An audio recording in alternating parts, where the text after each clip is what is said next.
In the final years of Mark Twain's life, things got quite difficult.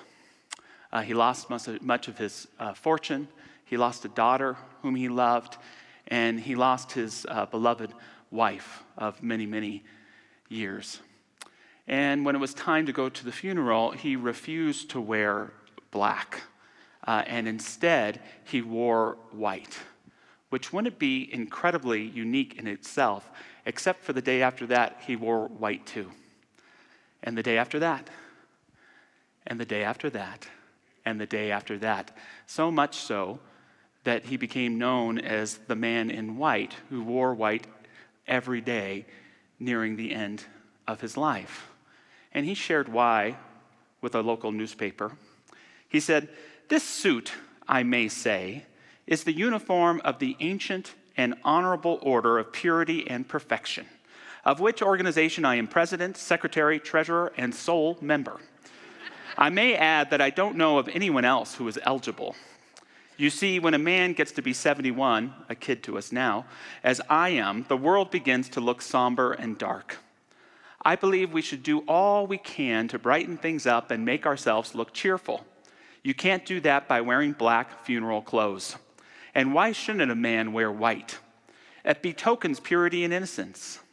The most beautiful costume is the human skin, but since it isn't conventional or polite to appear in public in that garb, I believe in wearing white." And I'm sure his readers were grateful that he didn't. The first thing that I love about the story of Mark Twain wearing white is just how sadly beautiful it is. That in the hardest times of our lives, that we may hold space for a little bit of grace in the midst of solemnity. The second thing I love about it is his incredible resilience to practice joy even in the midst of sorrow. I love how the German theologian Dietrich Bonhoeffer put it. He said, "Now the dismal autumn days have begun, and one has to try and get light from within." And lastly, what I love about it, which feeds into the message today, is just how damn intentional he was. It takes an immense amount of intention to wear white every day. And my message today is called Alter Your Life. And it's all about living our life with more intention. I invite you to ask yourself this morning if you are pleased with the level of intentionality you're living your life with. Are you pleased with the level of intentionality that you're living your life with? When you look at your life, is it a series of random events, or is it a series of synchronistic connections and encounters? When it comes to your life, are you creating it with choice, or are you leaving things all in all to chance? Does your life seem like a series of accidents waiting to happen, or miracles ready to take place? And if you prefer the latter of those examples, the key is building intentionality for your life. You know, in our science and mind philosophy, when we talk about intentions, we often refer to them as seeds. Seeds of hope, seeds of desire, seeds of want that we plant in the soil of the soul, the creative medium. But the intention that I'm talking about, the intentionality, has more to do with environment. The seeds, super important. The soil, super important. But just as important is the environment that we create for our hopes and dreams and wishes and way of life to come forward. And for too many of us, our life is simply too messy. And there's not enough space for what we really want to grow. And when something is messy, what should we do? Clean it up. We've got to clean up our lives. All that being said, I am reminded of the words of St. George, Carlin, that is, who reminds us that dusting is a good example of the futility of trying to put things right. As soon as you dust, the fact of your next dusting has already been established. Touché, George. But what if we can identify what's causing the mess? What if we can do something about it?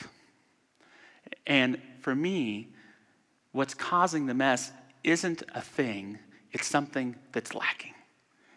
It's that intentionality that knows why we're here, what the spaces we live in are for, and what it means to live in accordance with a dynamic purpose. To not only have seeds of hope and desire, to not only trust that a higher power is working on creating those for you, but to bring consciousness and intention to our environment so that the best can grow and take place. Ellen Langer, a great psychologist on the topic of mindfulness, she shares, "It is not primarily our physical selves that limit us, but rather our mindset about our physical limits." She uses the example of a family that's gathering together to potentially make the difficult decision to put mom in a retirement home. And the reason why is because mom can no longer get her groceries, bring them to the door, put them on the ground, unlock the door, lift the groceries up, and take them inside. And Langer says there may be many reasons why mom might need to go in the home, but had anyone ever thought of building a shelf? Right? Just a few weeks ago, it was a Saturday morning, and I got to be with my daughter for several hours, and she wanted to wear some shorts.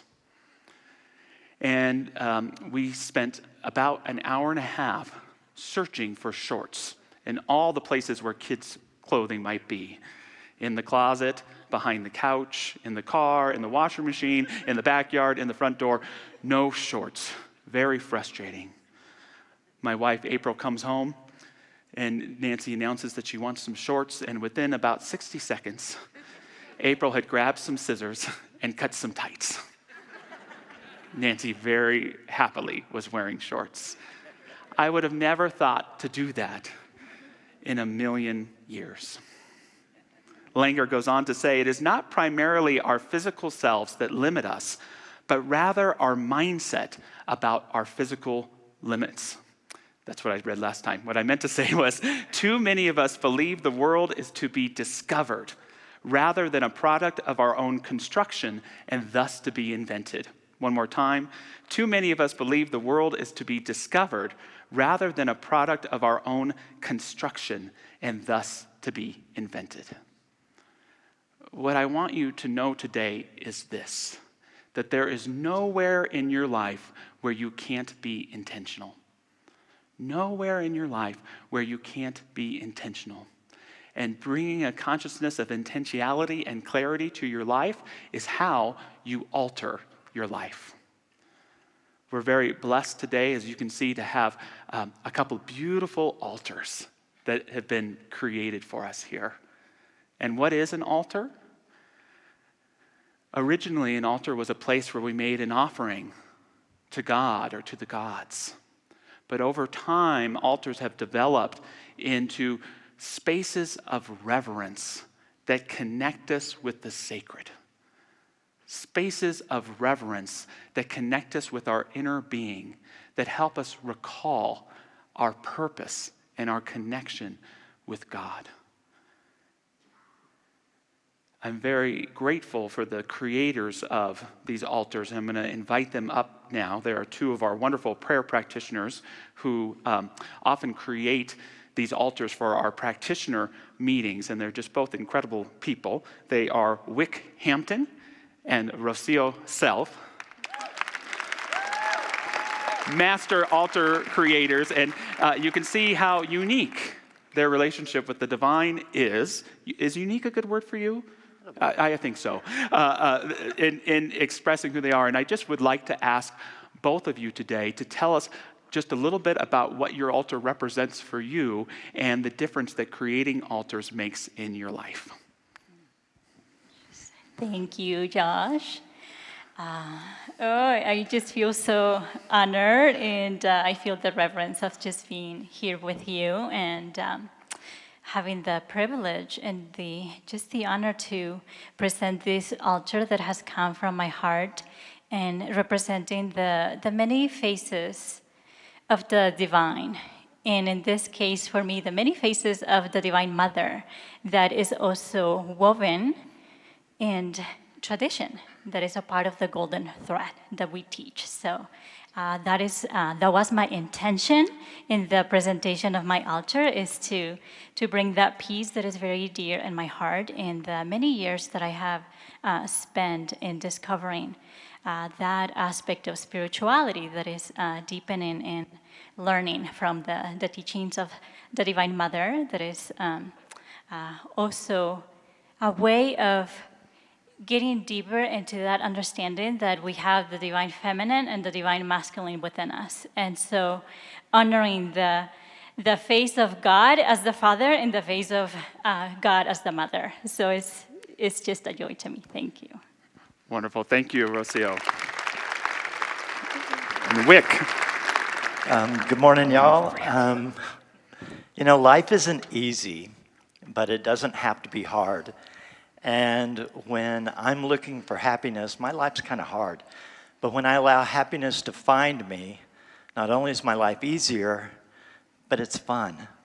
So I try to start my day out looking for fun. And I've got fun on my altar to remind me to look for fun and to look for joy all around me in my world and everyday things, from simple things like Krispy Kreme donuts to number 2 pencils to the Easter Bunny to plastic dinosaurs. I find joy in all these little simple things. And when I see joy, I say thank you. That's my favorite prayer. I say thank you out loud as many times as I can during the day. And that tells the universe I'm grateful. And usually fun things and joy comes back to me. Beautiful. Thank you, Wick. Thank you, Rocio. They spend hours putting these together for us today, so please enjoy them. Now, you may look at these and say to yourself, I could never do something like that. But my message to you today is absolutely, yes, you can. And you might not think you have many altars in your life, but the truth is we all have altars everywhere. A collection of pictures of loved ones on a wall, the way that we display certain books in particular places, a screensaver that we have on our computer at work. Anything can become an altar when we bring reverence and a spirit of sacred remembrance to it. And so I want to talk today and get some interaction from you on how to alter your life through utilizing the spirit of the altar. And the first thing I want to invite you to do, and you may want to write this down or take mental notes if you're watching from wherever you are, is to identify 3 spaces in your life where you would want to increase your sense of meaning. What are 3 areas of your life? It could be your kitchen, your living room, the car, your cubicle at work, your man cave, your she shed, your backyard, your community. The interaction has begun. So take a moment and identify 3 spaces where you'd like to increase your sense of the sacred, meaning, and purpose. I have chosen today our dining room, our bedroom, and my car. Those are 3 spaces. And the first step now is to articulate your prayerful intention for those 3 spaces. What is your prayerful intention for those 3 spaces? I'll share mine as you think about yours. For the dining room, I declare my prayerful intention is that this is a space for meaningful connection and conversation. This is a space for meaningful connection and conversation. For the car, this is a space not only for safe travel, but for learning and inspiration. And for the bedroom, the prayerful intention is that this is a space for sacred rest and sacred love. A space for sacred rest and sacred love. So what are your three spaces, and what's a prayerful intention that you have for those spaces? Anybody? Raise your hand. I'm coming out there.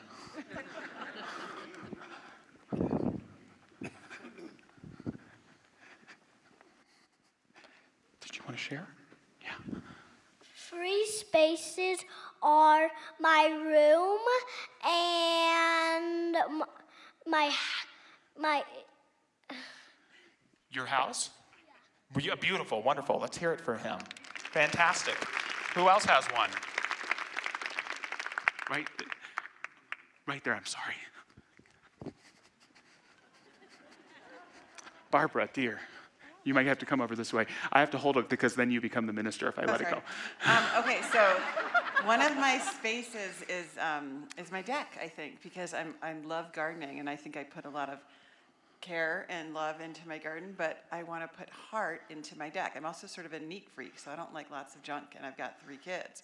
But why not develop like a devoted sort of heart space for me and my family on the deck space? Beautiful, fantastic. I'm going to stop running over there, but anyone over here, come closer. My she shed, which I actually have.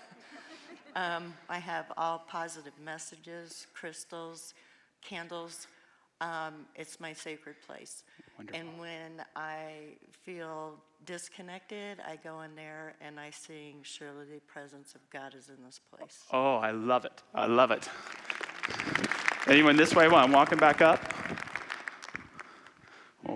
Oh, you shy groups. I'll get back over there. Oh, we do have one more. Okay. Come here. Come a little closer. Oh, I will come. I'm going to try not to use any more materials, but things that I already have around my home.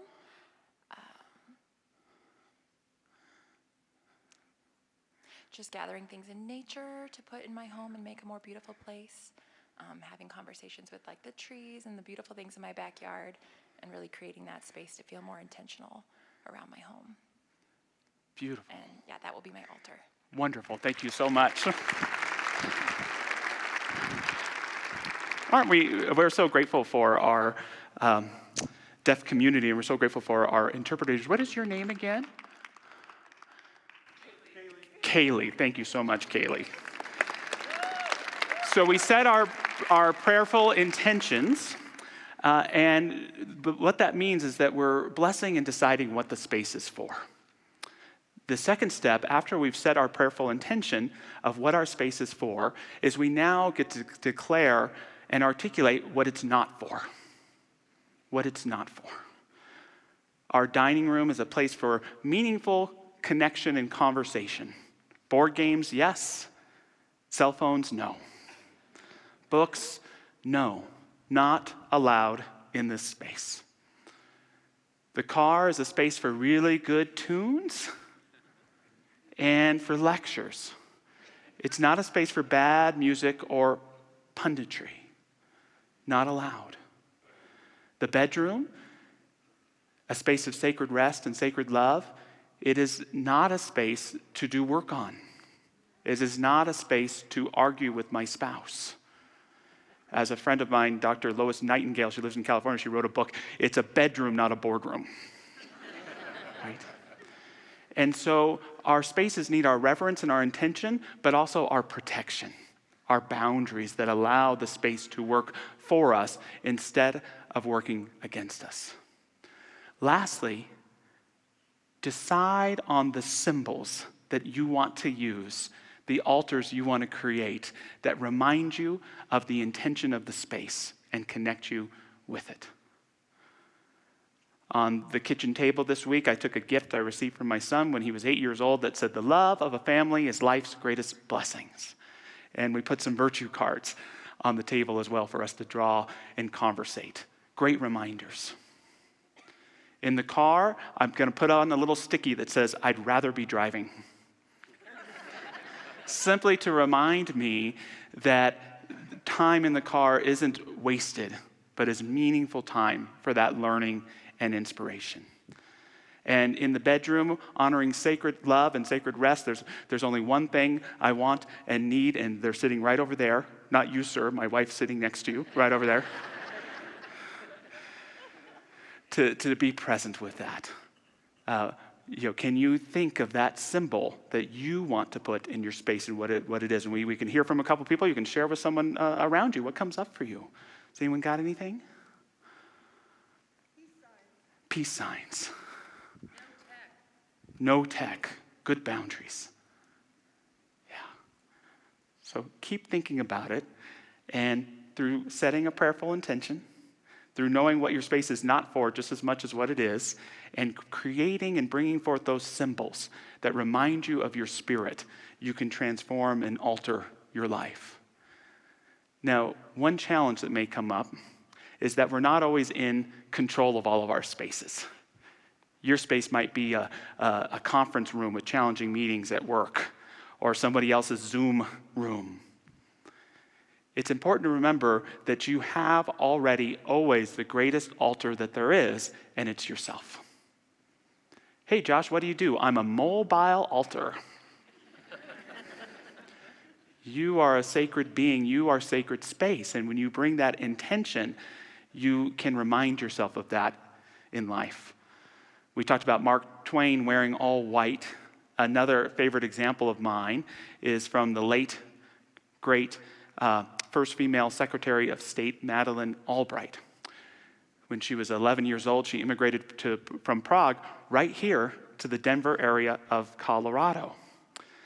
It's interesting to note that the next great female Secretary of State, Condoleezza Rice, had her formative years here in Colorado. So Colorado is a place that creates powerful female leaders in the world. Isn't that awesome?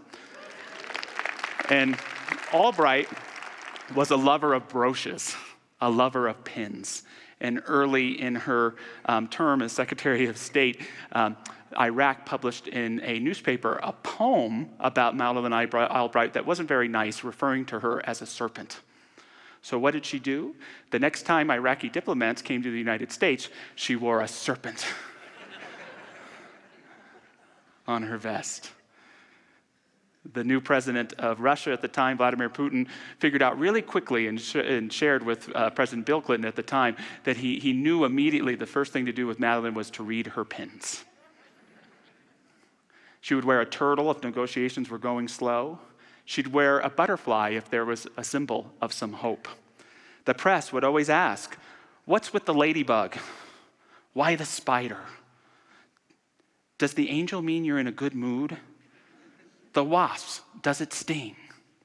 And Albright, who was a wonderful memoir writer, would write a book called Read My Pins.